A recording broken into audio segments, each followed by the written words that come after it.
Is the Ahsoka show finally getting in its groove? That's usually the case with any new show by this time. Let's review Part 6.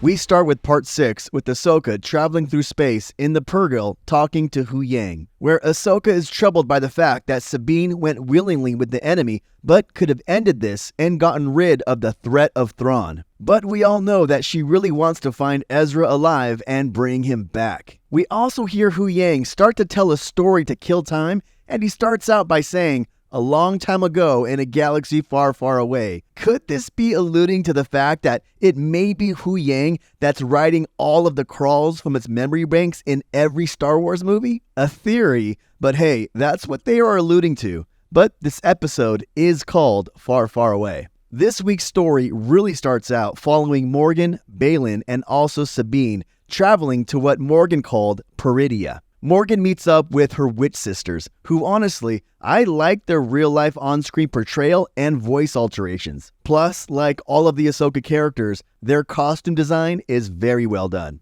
When the sisters greet Morgan, they say this place reeks of Jedi. I thought at first they were talking about Balin, as we know he is more gray Jedi than actual Sith, but no, they were talking about Sabine, which surprised me, and you can tell it also surprised Sabine, as I don't think she even considers herself a Jedi, but looks like the sisters sense her power within. We get to know more about Balin and his plight, as we still have yet to see what he's after, but in the show, he has a talk with his apprentice, and it seems like he's wanting a return to a better time in the Jedi, as this talk seems to have him longing for the past. So speculation.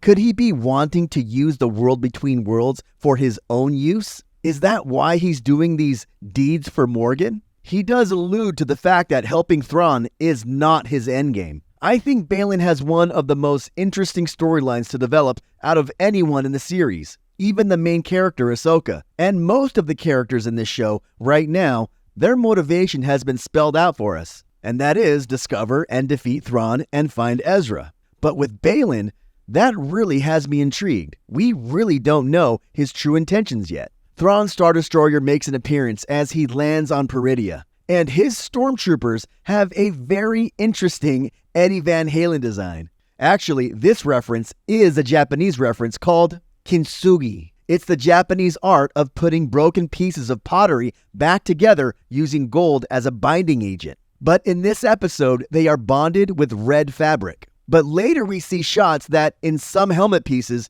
they are truly bonded with gold, confirming that Filoni is referencing this Japanese discipline exactly. This is a direct tie-in to how Kylo Ren would fix his helmet. There's even a Stormtrooper who looks like a high-ranking soldier who has a samurai design on his helmet. We find out that his name is Zenek, captain of the guard. This is really the first time we're seeing a face like this used as art to decorate a helmet. But this does speak to Thrawn's love for art. And halfway through the episode, Thrawn himself makes an appearance. I do love the fact that voice actors from the animation are being used as the live-action counterparts. I know this wasn't the case with Ashley Eckstein, but it's good to see and hear Lars Mikkelsen reprise his role as Thrawn. We find out that Thrawn knows of Balin, who calls him General, and knows that he was in the Jedi Order. And I have to be honest, if I had to look in those red eyes of Thrawn's, I would be intimidated. And for those of you who have read Heir to the Empire,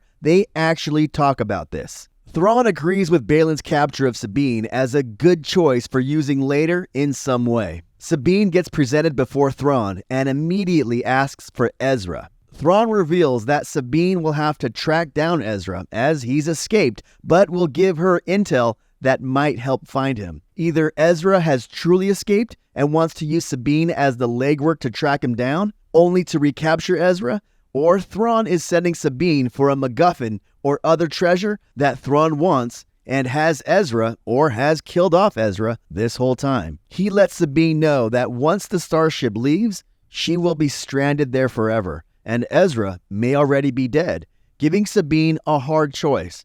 But at that moment, I knew that she was going to take her chances finding Ezra. She gets what I think is a pretty cool creature to ride on, a rat-like beast that looks light years better and more realistic than what Obi-Wan had to ride in Revenge of the Sith. We do find out that Thrawn's intentions are to hope that Sabine finds Ezra, and if she does, Balin is to destroy them all. And you have to have a sense that Sabine knows this, and I bet her guard will be up on this. She knows how conniving Thrawn is, and her release was way too easy. It is way too suspect. We follow Sabine, where she gets attacked right away by fighters who have samurai armor on. Not samurai-like armor, definite samurai armor. She defeats them with her lightsaber, but it was cool to see those costumes, although at that time I didn't know why that scene was necessary.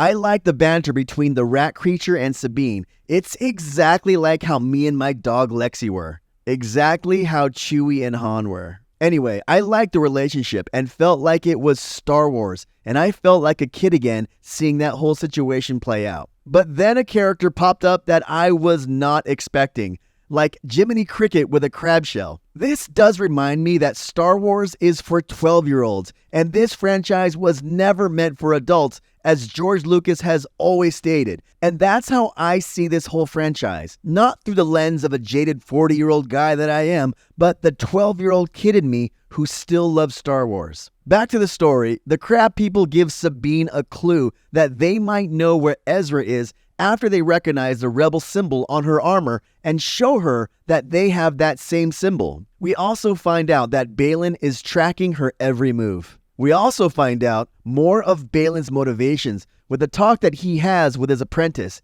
He keeps referring to righting the wrong that Jedi left behind. It's like he wants to start a new force-wielding Jedi order. Balin will use the mercenary samurai warriors that Thrawn sent to help him. The small crab people bring Sabine to an encampment where we see more crab people. We also see huts as if they are escape pods, and on them, rebel symbols. And then a voice calls out to Sabine. We finally see Ezra Bridger. He looks like Moses who was lost in the desert, and his garb reflects it. They don't really talk about each other's plights, but are just happy to have found each other. Ezra and the crab people are nomads and do this to stay safe as they pack up and move camp. Ezra does say he can't wait to get home, and although Sabine doesn't tell him, she knows that it's going to be next to impossible to do that. Back at Thrawn's Star Destroyer, he finds out that Ahsoka is on her way from a vision the Night Sisters had. So we know that a showdown will happen on this planet, or at least that's how they're setting it up. Thrawn is going to plan to defeat Ahsoka the same way he has defeated so many others, by getting to know everything about the past of Ahsoka Tano in order to defeat her in the present. Do I think that this series finally got its groove? By all means, yes. I think it has met my expectations, and it's kind of curbed my nervousness on how they were going to portray the story of my favorite character of all time, Ahsoka Tano. I give part 6 a solid 8.5 out of 10. It furthered the story and did its job. But I didn't have any wow moments, not even at the sight of Ezra Bridger, who they have been building up this entire show. And when they finally revealed him, I didn't only expect it, I was like, hey, there's Ezra. But still, it was a great episode. So please, like and subscribe to this channel, as it's a brand new channel. And as always, my friends, thank you, and I will see you next time.